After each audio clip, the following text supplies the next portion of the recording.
Hey guys, welcome back to Mighty Lawns. It's been a long time, but here we are. Remember below to us. Also, share this video and express any feelings you have in the comment section below. So let's get right into it. We finally have tackled part 7 of how to start a lawn care business, and I'm hoping you have enjoyed all 6 parts of this series. So let's get right into it. Your host is here. Also, remember to check out Lawn Talk 101 every week. So let's get right into it. The number one rule when starting your business is to have adequate equipment. If you followed my videos before, you'll be able to notice that the equipment that was used to start off was garbage. I believe we started off with a Ryobi straight shaft trimmer. We started off with a Weed Eater brand mower, a Home Light backpack blower, and a bunch of Home Light handheld gas blowers. Now, the biggest thing you're probably wondering, well, why is this guy saying don't start with crap equipment? Well, have you ever heard the saying, you get in? Basically, here it is. You're servicing customers, okay? You want their yard to look the absolute best. Why is that, you might ask? Well, look at it this way. You're cutting their yard. Yes, you're getting paid to do it. But not only do you want your customer to be satisfied, but you want the neighbors around that property to see your work. And what better way to do it? The best way is to have the best equipment possible. As you see now, we're using Echo equipment, 2 Honda push mowers, nice Echo backpack blower. I have another one that I'm letting one of my workers use right now, which is the bigger commercial Echo backpack blower. This is key, ladies and gentlemen, for when starting a lawn care business. As you can see, I started this year in a van, small van, went the cheap route. Next year, we're going to move to a 16-foot box truck. Even with that, even with starting with a van, it's okay to do when you have, small accounts. But when you're really looking to make money in this business, you need to have the biggest and best equipment possible. Number 2, we'll start off with, looking for great deals on Craigslist. But make sure those deals are for greater piece of crap equipment like I started off with. You can find great deals on, your Husqvarna or your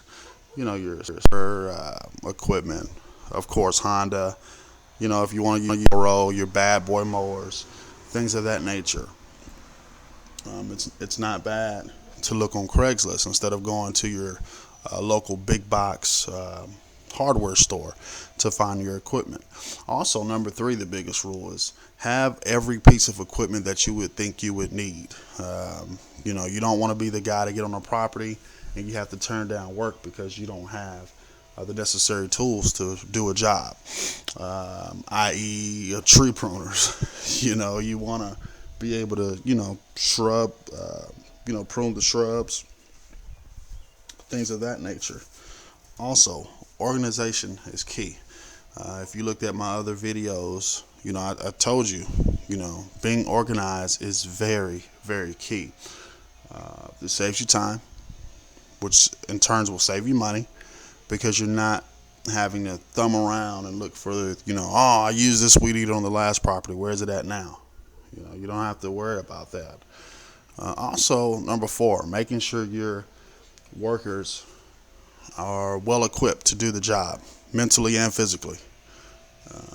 Not to knock on anybody, and I probably shouldn't even say this, but I'm going to say it.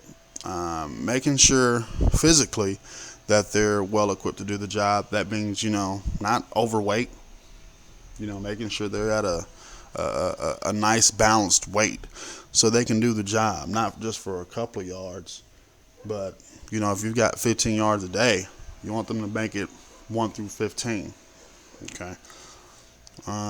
Mentally equipped. They got to know that this is physical, labor. They've also got to understand that this is, even wear and tear on the brain.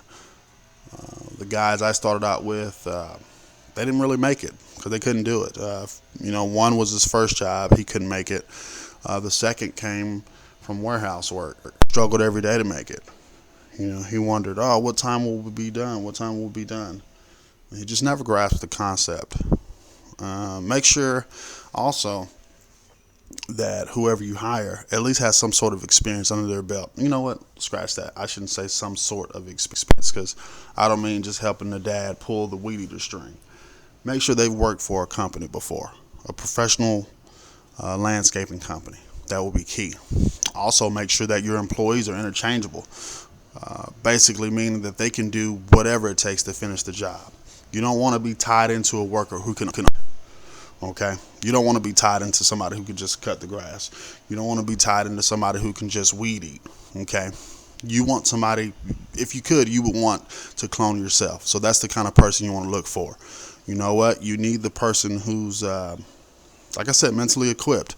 That adaptation, they don't have a problem if, oh, you know what? I'm not going to be cutting on this yard. Okay, no problem. I can weed eat this yard. You don't want somebody that's locked in that can only cut the yard or who can only blow. I had a guy who couldn't even blow. And, tell my partner all the time, they say, hey, that's unbelievable. Well, no, this guy really can't blow. He doesn't know how. So you don't want to be locked into people like that. You want, when you're doing a business representation to your customers, you want people that represents not only the business but you. You need a person or people if you needed to go and handle some business, you could leave your business to. And what do I mean by that? Well, prime example, if you had to go pick up some pine straw from your local big box store, well, you need to know that, Billy and Tommy can be left in the hands and can take care of your business. And if a customer had questions, that they could handle those questions and not say, oh, I don't know, let's wait till the boss gets back. Also, we talked about making sure you have business cards. Have plenty of business cards. Never be the guy who runs out of your business cards and who has to go back to the truck or who has to write your name and number on a piece of paper. You don't want to be that guy. Trust me. We did the episode postcards versus flyers. Yeah, it's fine to use both, but I would use the flyers for my current customers. I wouldn't use them for brand new customers. If you're going to have, if you're going to be the one that use flyers, use them for the current customers that you have. Okay, postcards, they're more professional. Not more, they are professional. Versus flyers, to me, just are not professional. Also, on your postcards, do a lawn evaluation when you're signing up new customers. Let them know what it's going to take to get their yard in tip-top shape. Also, give them a before and after what your guys would be able to help the yard, or how you could help their yard.